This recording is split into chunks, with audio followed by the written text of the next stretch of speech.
There was a man completely drunk who walked into the cafe of Ananda Cafe in California with by Master Yogananda. He looked at Master and he said, "Hey, Jesus," you know, and Master decided to play with him. So he decided to give him some ecstasy and put his finger on his forehead. He had some great insights into oneness, to the universe. And he said, "What are you drinking?" Master said, "I'll tell you, but you'll have to drink this." The guy said, "All right." And he dropped the bottle. Then he got initiated in the spiritual process and he became a self-realized being. So this attracted me to go for the story of Suprema.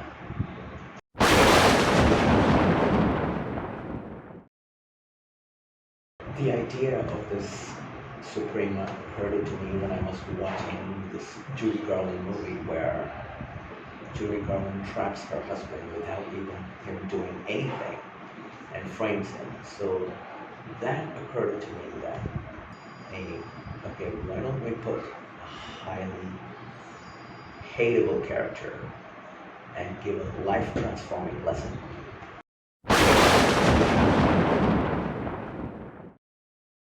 Muktamar Kandi is basically the filthy rich high society girl who lives an outrageous life as a teenager. She enjoys manipulating people and honey trapping. This is her basic quality to gratify her senses, and she'd do anything for it.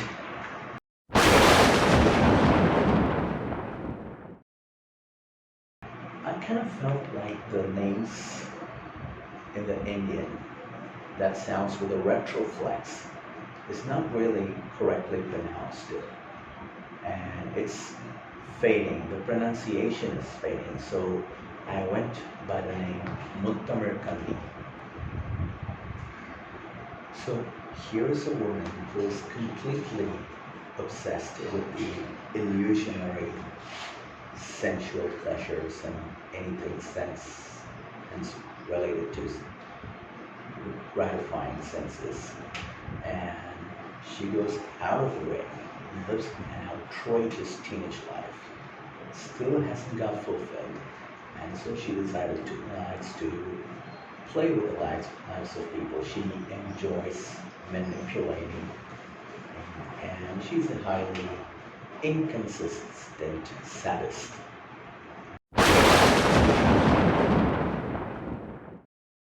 Her nephew is becoming an adult and he's going through an adolescence stage where his body metabolism is getting transferred or transformed is the right word, I believe. So his body metabolism is getting transformed. Changes are happening inside him and outside. The way he looks at it changes, the way he looks at everything changes. And since he is basically shy, he is too shy to discuss with anyone. So he opts for dark occult science and practices in the backyard every day secretly, and he reads about it, he researches about it in his room secretly with a lot of books. And he masters it. So Muttamar Kandi, when her sensual gratifications are being restricted, she gets highly frustrated and dejected and accidentally finds this guy, her nephew, and learns from him. By the time Suprema transforms into a superhero, her master, which is her nephew, the dark occult sage who has transformed into Dark Vader, not to be confused with Darth Vader, Darth Vader, okay? So he has also went through a lot, been through a lot over the ages, and he has retired from this life of a dark occult science master, and he sits there quietly, calmly, doing only the things necessary and asked, and only the things that requires a balance in the force to the force.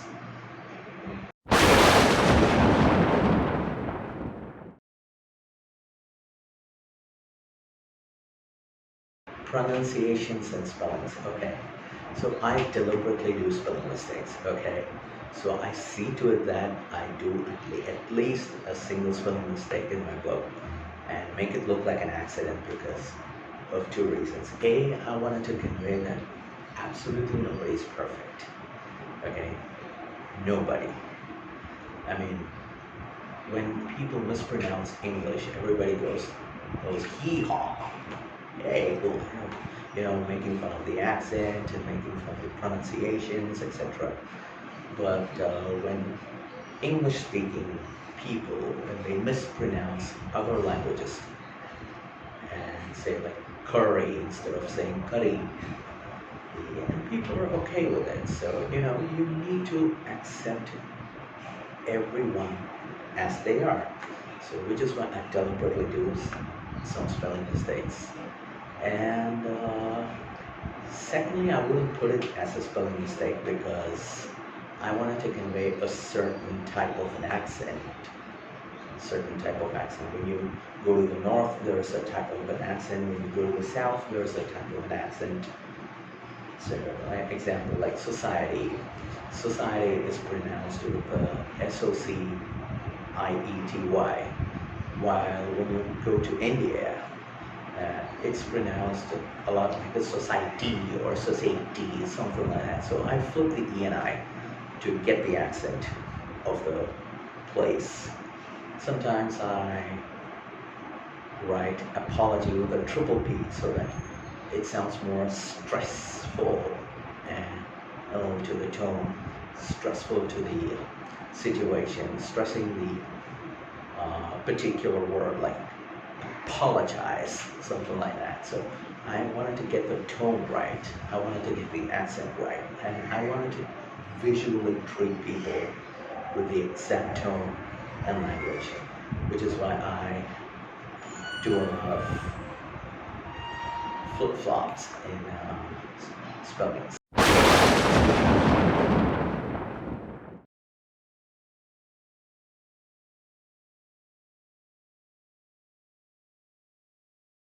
So Suprema, without knowing that this is her great-grandchild, sitting in front of her and talking to her, she talks to him in rehab, not knowing it's her great-grandchild. And who tells her that nobody looks at you for who you actually are, It's simply you've been looked at for your money, you've been looked at for who you look like, or you've been looked at for what you dress up like, but nobody looks at who you are, which installs a kind of awakening, and that becomes her building blocks of the change. Slowly and gradually, she doesn't really get into it, but slowly and gradually she transforms, and one day the transformation is absolutely bang.